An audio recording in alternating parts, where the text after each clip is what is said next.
Hi rockstars, welcome to our channel. ఈ ప్రపంచంలో కొన్ని ప్రదేశాలు ఉంటాయి, వాటిని మనం వెతికి వెళ్ళము, అవే మనల్ని పిలుస్తాయి అని పెద్దలు చెబుతారు.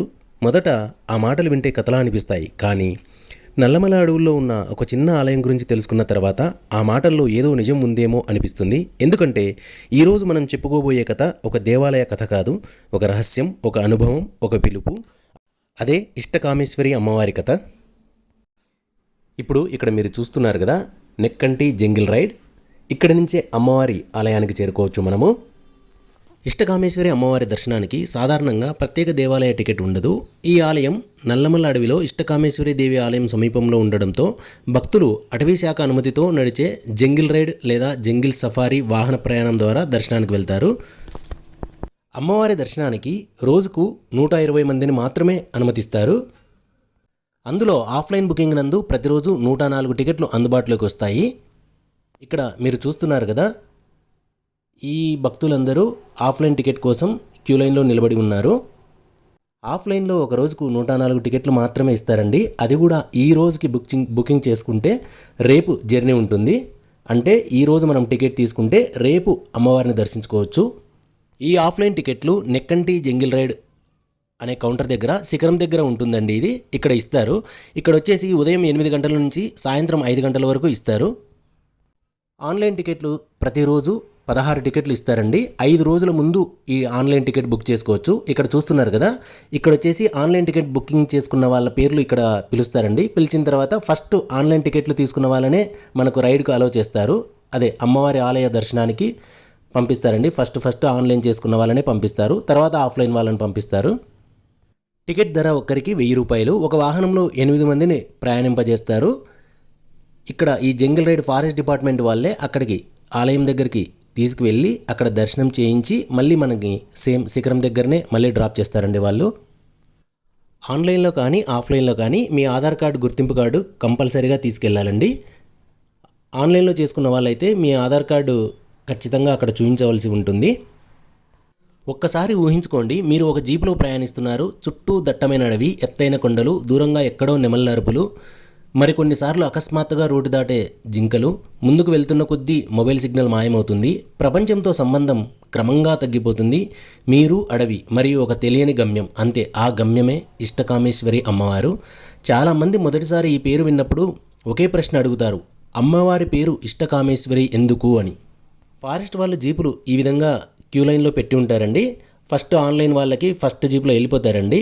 అలా రిజర్వ్ చేసుకున్న వాళ్ళు నెక్స్ట్ జీప్లో వెళ్ళిపోతూ ఉంటారు. అమ్మవారికి ఆ పేరు ఎందుకు వచ్చిందంటే, ఇష్ట అంటే కోరిక, కామేశ్వరి అంటే ఆ కోరికలపై అధికారం కలిగిన పరాశక్తి, అంటే మనసులోని నిజమైన కోరికలను ఆలకించే తల్లి. అందుకే భక్తులు ఆమెను కోరికలు తీర్చే అమ్మగా భావిస్తారు. కానీ ఇక్కడ ఒక ఆశ్చర్యకరమైన విషయం ఉంది. కోరికలు తీర్చే దేవత అయితే ఎందుకు ఆమె మహానగరాల్లో లేదు? ఎందుకు కోట్ల రూపాయల ఆలయంలో లేదు? ఎందుకు నాగరికతకు దూరంగా అడవి గుండెల్లో ఉంది? ఈ ప్రశ్నకు సమాధానం వెతికితే మనం వేల సంవత్సరాల వెనక్కి వెళ్లాల్సి ఉంటుంది. పురాతన కాలంలో నల్లమల అడవులో మహర్షుల తపోభూమిగా ఉండేవని చెబుతారు. ఈ అడవుల్లో ఎన్నో యజ్ఞాలు జరిగాయి, ఎన్నో తపస్సులు జరిగాయి. ఆ తపస్సుల వేడి, ఆ ప్రార్థనల శక్తి ఆధ్యాత్మిక ప్రకంపనలుగా అక్కడ నిలిచిపోయాయని విశ్వసిస్తారు. అలాంటి సమయంలో ఒక శక్తి రూపం అక్కడ వెలిసిందని కథలు చెబుతాయి. ఆ శక్తే ఇష్టకామేశ్వరి అమ్మవారు. కానీ ఇది కేవలం కథ ప్రారంభం మాత్రమే. ఎందుకంటే ఈ ఆలయం గురించి వినిపించే కొన్ని విషయాలు ఈ రోజుకి ఆశ్చర్యం కలిగిస్తాయి. ఆలయానికి వెళ్ళిన వాళ్ళు ఎక్కువగా మాట్లాడే విషయం ఏంటో తెలుసా? అది అమ్మవారి నుదురు. అవును, నుదురు.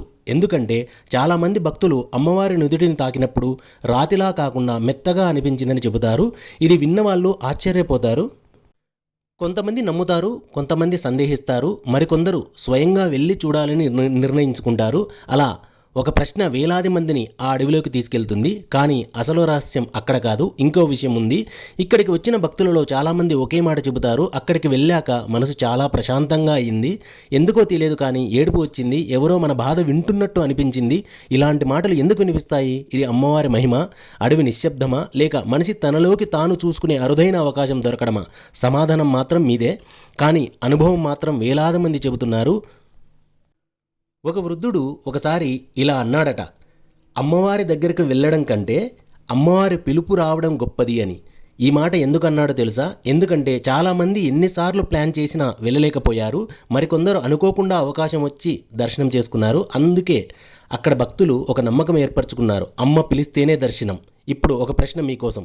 ఈ ప్రపంచంలో లక్షలాది దేవాలయాలు ఉండగా ఎందుకు ఒక చిన్న అడవి ఆలయం గురించి ఇన్ని కథలు వినిపిస్తున్నాయి? ఎందుకు అక్కడికి వెళ్ళిన వాళ్ళు మళ్ళీ మళ్ళీ వెళ్ళాలనుకుంటున్నారు?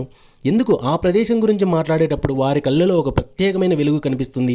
ఈ ప్రశ్నలకు సమాధానం తెలుసుకోవాలంటే మనం ఇష్టకామేశ్వరి అమ్మవారి చరిత్రలోకి, ఆ దేవాలయ రహస్యాలలోకి మరియు భక్తులు చెప్పే అద్భుత అనుభవాల్లోకి ప్రవేశించాలి. అసలు కథ ఇప్పుడే ప్రారంభమవుతుంది. ఇప్పుడు మనం ఈ జీప్లో ప్రయాణించిన తర్వాత ఇక్కడ జీప్ను ఆపేస్తారండి. ఇక్కడ మనకు అమ్మవారికి కావాల్సిన పూజా ద్రవ్యాలు ఇక్కడ అమ్ముతూ ఉంటారు. దీపం కానీ, అమ్మవారికి నిమ్మకాయల హారం కానీ, పూలదండలు కానీ ఇక్కడ అమ్ముతారు. ఇక్కడ నుంచి మనం తీసుకెళ్ళొచ్చు. ఇంకా గుడి దగ్గర కూడా అమ్ముతారండి. ఇక్కడ నుంచి మనం ఇక్కడ దిగిన తర్వాత సుమారుగా 1 కిలోమీటర్ మేర మనం నడవలసి ఉంటుంది.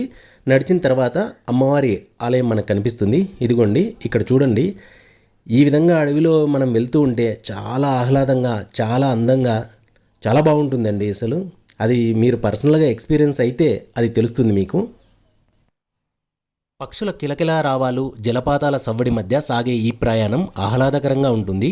ఇక్కడ ఆలయంలో అమ్మవారు 4 చేతులతో దర్శనమిస్తుంది. 2 చేతులలో తామరపూలు, మిగిలిన 2 చేతుల్లో జపమాల, శివలింగం ధరించి కనిపిస్తుంది. విష్ణు ధర్మోత్తర పురాణంలో పార్వతీదేవి రుద్రాక్షమాల, శివలింగాన్ని ధరించి ఉంటుందని వర్ణించారు. అందుకే ఇష్టకామేశ్వరిని పార్వతీదేవి స్వరూపంగా కూడా కొలుస్తారు. ఇక్కడ ఈ అమ్మవారికి కుంకుమ పెట్టి ఏదైనా కోరుకుంటే 41 రోజుల్లో తప్పకుండా నెరవేరుతుందట. ఈ ఆలయంలో అమ్మవారికి బొట్టు పెట్టి ఏదైనా కోరుకుంటే ఖచ్చితంగా నెరవేరుతుందని భక్తుల విశ్వాసం. చతుర్భుజాలతో దర్శనమిస్తూ భక్తుల కోరికలు తీర్చే కొంగు బంగారమైన ఇష్టకామేశ్వరి ఆలయం ఇది. ఈ పురాతన ఆలయం సుమారు 8 నుండి 10వ శతాబ్దానికి చెందినదిగా చరిత్రకారులు చెబుతారు. పూర్వం అటవీ ప్రాంతంలో కేవలం సిద్ధులు, మునులు మాత్రమే ఈ అమ్మవారిని పూజించేవారని పురాణాలు చెబుతున్నాయి. ఆలయంలోని అమ్మవారి విగ్రహం చతుర్భుజాలతో 4 చేతులతో యోగిని స్వరూపంలో కనిపిస్తుంది. అమ్మవారి 2 చేతుల్లో తామ్రముగ్గలు, 1 చేతిలో రుద్రాక్షమాల, మరొక చేతిలో శివలింగం ఉంటాయి. భారతదేశంలో మరెక్కడా ఇష్టకామేశ్వరి అనే పేరుతో అమ్మవారి విగ్రహం లేనేలేదండి. ఈ ఆలయంలో ప్రధాన ఆకర్షణ అమ్మవారి విగ్రహం పూర్తిగా రాతితో చెక్కబడినప్పటికీ అమ్మవారి నుదురు మాత్రం మానవ శరీరం మాదిరిగా చాలా మెత్తగా ఉంటుంది. భక్తులు తమ కోరికలను కోరుకుంటూ అమ్మవారి నుదుటిపై బొట్టు పెట్టినప్పుడు ఈ అద్భుతాన్ని అనుభూతి చెందుతారు. ఎంతటి కఠినమైన సమస్యలు లేక కోరికలు ఉన్నా మనస్ఫూర్తిగా ఇక్కడ మొక్కుకుంటే 41 రోజుల్లో వారి ధర్మబద్ధమైన కోరికలు నెరవేరుతాయని భక్తుల ప్రగాఢ విశ్వాసం. శ్రీశైలం నుండి దాదాపు 8 కిలోమీటర్ల దూరంలో దట్టమైన అటవీ ప్రాంతంలో ఈ ఆలయం ఉంది. సాధారణంగా వాహనాలు వెళ్ళడానికి వీలు లేని ఈ మార్గంలో అడ్వెంచర్ జీపుల ద్వారా మాత్రమే ప్రయాణించి చేరుకోవాలి. నల్లమల్ల అడవుల్లో ఉన్న ఇష్టకామేశ్వరి ఆలయం గురించి అతి కొద్ది మందికి మాత్రమే తెలుసు. మహిమాన్వితమైన ఇష్టకామేశ్వరి దేవి పేరుతో శ్రీశైల క్షేత్రంలో తప్ప దేశంలో మరెక్కడ ఇలాంటి ఆలయం కనిపించదు.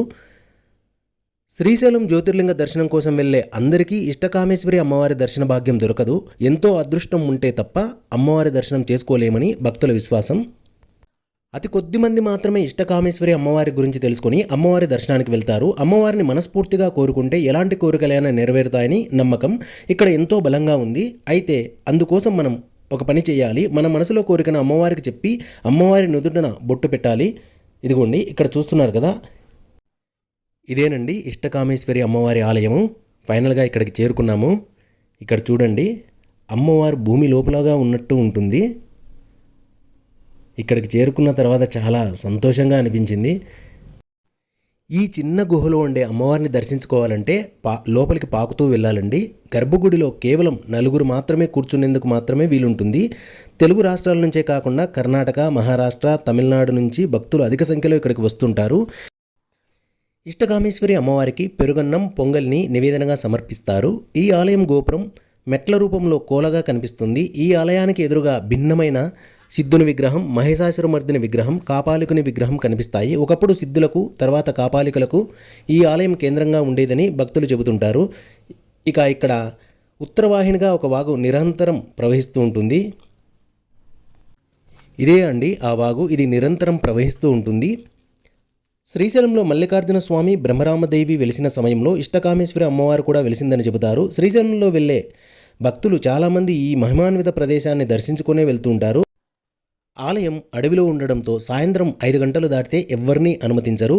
ఈ ఆలయానికి చెంచులే పూజారులు. ఎంత గొప్ప కోరిక తీరాలన్న వారైనా సరే, తపస్సు భంగం అయిపోతుంది అనుకున్న వాళ్ళు కూడా ఇక్కడ ఈ ఆలయాన్ని దర్శిస్తే వాళ్ళ కోరికలు, వాళ్ళ తపస్సు నెరవేరుతాయంటండి. ఇక్కడ చూడండి, ఇదేనండి ఇష్టకామేశ్వరి అమ్మవారి ఆలయం. లోపల చూడండి, కొంచెం చీకటిగా ఉండడం వల్ల సరిగా కనిపించదు. మీకు చాలా క్లియర్గా సైడ్ నుంచి చూపిస్తాను. ఇక్కడ చూడండి, ఈ గోపురం ఉంది కదండి, ఇక్కడ నుంచి ఈ సైడ్ వేలో మనం చూస్తే ఇక్కడ చిన్న రంధ్రం ఉంది కదా, బిలం మాదిరి ఉందండి. ఈ బిలంలో నుంచి చూస్తే అమ్మవారు సాక్షాత్తుగా మనకు దర్శనమిస్తారండి. ఇక్కడ చూడండి, అమ్మవారు ఎంత అద్భుతంగా, ఎంత వెలుగు విరజిల్లుతూ ఉందో చూడండి. ఎంతో కష్టపడి తీశానండి ఇది. అలా ఆ విధంగా నుదుటిన బొట్టు పెడుతూ ఉంటారండి అందరూ. చూశారు కదా మీరు కూడా. ఆ విధంగా అమ్మవారి నుదుటిన బొట్టు పెట్టి తమ కోరికలను కోరుకుంటూ ఉంటారు భక్తులు. ఇప్పుడు ఇక్కడ చూడండి, ఈ ఆలయానికి ఎదురుగా భిన్నమైన సిద్ధుని విగ్రహం మరియు మహిషాసురమర్దిని విగ్రహం, కాపాలికుని విగ్రహం ఇక్కడ కనిపిస్తున్నాయి చూడండి. ఒకప్పుడు సిద్ధుల తర్వాత కాపాలికులకు ఈ ఆలయం కేంద్రంగా ఉండేదట. ఇప్పటికీ శ్రీశైలం లోపల ఉన్న గుహలలోకి ధైర్యంగా వెళ్ళి దర్శనాలు చేయగలిగితే కాపాలికులు ఇక్కడ పూజలు చేశారనడానికి ప్రబల సాక్ష్యాలు దొరుకుతాయట. కాపాలికులు నరబలి కూడా ఇస్తారు. అటువంటి కాపాలిక స్పర్శ కూడా ఈ క్షేత్రానికి ఉంది. అంతేకాదు, ఇక్కడే స్పర్శవేది చేత ఒకప్పుడు సిద్ధ నాగార్జునుడు శ్రీశైలం కొండనంతటినీ కూడా బంగారు కొండగా మార్చే ప్రయత్నం చేశాడు. ఇంకొక అద్భుతమైన విషయం ఏమిటంటే, ఇక్కడ అమ్మవారి దర్శనం చేసుకోవాలంటే అమ్మవారి పిలుపు వచ్చిన తర్వాత వచ్చిన వారికి మాత్రమే దారి స్వయంగా తెరుచుకుంటుందని భక్తులు చెబుతారు. ఇప్పుడు ఇక్కడ మీరు చూస్తున్నారు కదా, ఇక్కడ మీకు ఏదైనా మనసులో కోరిక తీరాలంటే అక్కడ ఒక క్లాత్ అమ్ముతారండి, ఎర్రని వస్త్రాన్ని అమ్ముతారు. దానిలో మీరు ఏదో ఒకటి రూపాయి కాయిన్ కానీ ఏదో ఒకటి వేసి డబ్బులు పెట్టి ఇక్కడ ఈ చెట్టుకు ముడుపు కడితే ఖచ్చితంగా వాళ్ళ కోరికలు నెరవేరుతాయని ఇక్కడ వాళ్ళ నమ్మకం అండి. ఇక్కడ ఈ ఆలయానికి చేరుకునే 120 మంది భక్తులకు ఇక్కడ భోజన సౌకర్యం ఫ్రీగా కల్పిస్తారండి. ఇక్కడ అన్నదాన కార్యక్రమం ప్రతిరోజు నిత్యం జరుగుతూ ఉంటుంది. ఇక్కడ పర్లేదండి, చాలా బాగానే చేశారు భోజనాలు. మనం భోంచేసిన తర్వాత ఏమైనా మనం విరాళాలు ఇవ్వాలి అనుకుంటే ఇక్కడ ఈ అవ్వ కూర్చుంది కదండి, ఇక్కడ మనం రాసేసి వాళ్ళకి ఎంత ఇవ్వాలనుకుంటున్నామో ఆ చీటీలో రాసి వాళ్ళకు డొనేట్ చేయొచ్చు మనము. ఇక్కడ ఇది చూస్తున్నారు కదా, ఇది చెంచుల బడి అండి, ఇది వాళ్ళ స్కూల్ అండి. పూర్తిగా అటవీ మార్గంలో ఉండే ఇష్టకామేశ్వరి ఆలయానికి చేరుకోవడానికి సౌకర్యవంతమైన రోడ్డు లేకపోవడంతో అటవీ శాఖ వారు దారిలో కొండల మీదుగా అనేక బండరాలను దాటుకుంటూ అటవీశాఖ జీపులు ప్రయాణిస్తాయి. కొన్ని సమయాల్లో జీపు పల్టీ కొడుతుందేమో అని భయం కూడా కలుగుతుంది. కాకపోతే ఈ మార్గంలో జీపులు నడిపే డ్రైవర్లు ఎంతో నేర్పు అనుభవం కలిగిన వారు కావడంతో సురక్షితంగానే గమ్యస్థానానికి మనల్ని చేరుస్తారు. అత్యంత సాహసోపేతమైన ఈ ప్రయాణం చేసి గమ్యం చేరాక అమ్మవారి దర్శనంతో అన్నీ మర్చిపోతాము. జీవితంలో ఒక్కసారైనా ఇష్టకామేశ్వరి అమ్మవారిని దర్శించుకుందాం, మన మనోభీష్టాలు నెరవేర్చుకుందాం. ఓం శ్రీ మాత్రే నమః. ఈ జంగిల్ రైడ్ మొత్తం మనకు చాలా ఎగ్జైట్మెంట్గా ఉంటుందండి. ఆ ప్రయాణం చూస్తుంటే అది ఒక డిఫరెంట్ లొకేషన్లోకి వెళ్ళినట్టు ఉంటుంది మనకి. అసలు మనం ఇష్టకామేశ్వరి అమ్మవారిని దీప వెలుగు మధ్య మాత్రమే దర్శించుకోవాలి. ప్రశాంతమైన ఈ ఆలయ పరిసరాలు ఆధ్యాత్మిక భావన కలిగిస్తాయి. ఇక్కడ పరిసరాల్లో కూర్చొని కాసేపు ధ్యానం చేస్తే మనకు ఎంతో ప్రశాంతత చేకూరుతుంది. ఈ అడవుల్లో స్థానికంగా నివసించే చెంచులు అమ్మవారికి నిత్యం పూజలు చేస్తూ ఉంటారు. పూర్వం అటవీ ప్రాంతంలో సిద్ధులచే మాత్రమే కొలవబడే ఈ అమ్మవారు నేడు సామాన్య ప్రజల చేత కూడా పూజలు అందుకుంటున్నారు. శ్రీశైలంలో ఉన్న గొప్ప రహస్యాల్లో ఈ ఇష్టకామేశ్వరి అమ్మవారి ఆలయం కూడా ఒకటి. ఎంత గొప్ప కోరికనైనా అమ్మవారు తీరుస్తుంది కాబట్టి ఆమెను ఇష్టకామేశ్వరి దేవిగా కొలుస్తారు. పరమశివుడు పార్వతీదేవుల ప్రతిరూపంగా ఈ అమ్మవారి విగ్రహాన్ని భావిస్తారు. నల్లమల అడవుల నడుమ దివ్య కాంతులను వెదజల్లుతూ కొలువైన శ్రీ ఇష్టకామేశ్వరి అమ్మవారి మహిమలను ఈ వీడియోలో మనం దర్శించుకున్నాం. అమ్మవారి సన్నిధిలో గడిపిన ప్రతిక్షణం భక్తి, విశ్వాసం, ఆధ్యాత్మిక ఆనందంతో నిండి ఉంటుంది. జగన్మాత అయిన ఇష్టకామేశ్వరి దేవి తనను ఆశ్రయించిన భక్తుల కోరికలను ఆలకించి వారి జీవితాల్లో వెలుగులు నింపే దయామయి తల్లి. ఎన్నో కష్టాలు, బాధలు, అడ్డంకులతో సతమతమవుతున్న వారికి అమ్మవారి ఆశీస్సులు ఒక కొత్త ఆశాకిరణంగా నిలుస్తాయి. భక్తితో చేసిన ప్రార్థనకు అమ్మవారు తప్పక స్పందిస్తారనే విశ్వాసమే లక్షలాది మంది భక్తులను ఈ దివ్యక్షేత్రానికి ఆకర్షిస్తోంది. అమ్మవారి పాదసేవలో మన అహంకారాన్ని విడిచి స్వచ్ఛమైన మనసుతో ప్రార్థించినప్పుడు మనలో ఆధ్యాత్మిక శక్తి మేల్కొంటుంది. మన జీవిత ప్రయాణంలో ఎదురయ్యే సవాళ్లను ధైర్యంగా ఎదుర్కొనే బలాన్ని అమ్మవారి కృప ప్రసాదిస్తుంది. ఇక్కడ ఇంకొక విషయం మీకు చెప్పాలండి. ఆఫ్లైన్ టికెట్లు తీసుకోవాలనుకున్న వాళ్ళు ఎర్లీ మార్నింగ్ 3 గంటలకే ఇక్కడ క్యూ లైన్లో నిలబడి ఉంటారండి. మీరు వీలైతే ఇక్కడ ఇష్టకామేశ్వరి అమ్మవారికి ముందు రోజే చేరుకొని ఇక్కడ శిఖరం వద్దకు చేరుకొని మీరు శిఖరం వద్ద రూమ్స్, కాటేజెస్ అవైలబుల్లో ఉన్నాయండి. అక్కడ వచ్చేసి రూమ్ సపరేట్గా వైఫ్ అండ్ హస్బెండ్ ఫ్యామిలీ ఉంటే ఖచ్చితంగా ఒక రూమ్ ఇస్తారు. లేదంటే కన్నా బెడ్స్ అవైలబుల్లో ఉన్నాయండి. ఒక బెడ్ అప్రాక్సిమేట్గా వాళ్ళు చెప్పిన ప్రకారం ఒక బెడ్ కాస్ట్ పర్ డే వచ్చేసి 600 అనుకుంటానండి. మీరు అక్కడ స్టే చేసి ఎర్లీ మార్నింగ్ 3 గంటలకు వెళ్ళి అక్కడ ఆఫ్లైన్లో క్యూ లైన్లో వెయిట్ చేసి ఆఫ్లైన్ టికెట్ తీసుకొని నెక్స్ట్ డే మీరు దర్శనానికి వెళ్ళొచ్చు. ఇష్టకామేశ్వరి అమ్మవారి దర్శనానికి వెళ్ళొచ్చు. ఆఫ్లైన్ టికెట్ కంటే ఆన్లైన్లో కూడా చేసుకోవడం మంచిదే. 5 రోజుల ముందుగా ఖచ్చితంగా మనం ఆన్లైన్లో టికెట్ బుక్ చేసుకోవచ్చండి. పర్ హెడ్ వచ్చేసి 1000 రూపాయలు. ఆఫ్లైన్ అయినా ఆన్లైన్ అయినా 1000 రూపాయలే. ఏమంటే ఆఫ్లైన్లో అయితే చాలాసేపు వెయిట్ చేయాల్సి ఉంటుంది. ఉదయం 3 గంటల నుంచి 8 గంటల వరకు వెయిట్ చేయాలి. వాళ్ళు దాదాపుగా 8 గంటల తర్వాత టికెట్లు ఇస్తారండి. ఖచ్చితంగా మీ ఒరిజినల్ ఆధార్ కార్డును తీసుకెళ్ళండి. ఆన్లైన్ వాళ్ళైనా సరే, ఆఫ్లైన్ వాళ్ళైనా సరే ఖచ్చితంగా ఆధార్ కార్డు లేదా ఏదైనా గవర్నమెంట్ చే గుర్తింపు పొందిన కార్డు అయినా తీసుకెళ్ళాలి. ఇక్కడ చూస్తున్నారు కదా, ఇదే జంగిల్ రైడ్. మళ్ళీ రిటర్న్ వచ్చేసామండి. ఈ జంగిల్ రైడ్ పక్కనే ఇక్కడ శిఖరం దగ్గర ఇక్కడ ఈ బిల్డింగ్ కనిపిస్తుంది కదండి, ఇక్కడ మనం స్టే చేయవచ్చు. పర్ డే డార్మెటరీ ఉంది కదండి, పర్ డే వచ్చేసి 600 అని చూపిస్తున్నారు కదా అక్కడ. ఇక్కడ స్టే చేసి ఎర్లీ మార్నింగ్ మనం వెళ్ళొచ్చండి. ఈ వీడియో మీకు నచ్చినట్లయితే లైక్ చేయండి, షేర్ చేయండి, కామెంట్ చేయండి. మరియు మా ఛానల్ని ఖచ్చితంగా సబ్స్క్రైబ్ చేసుకొని భక్తి మార్గంలో మాతో కలిసి ముందుకు సాగండి. మీ ఆదరణ మాకు మరిన్ని ఆధ్యాత్మిక వీడియోలను అందించడానికి ప్రేరణగా నిలుస్తుంది. Thank you for watching. Thank you for all.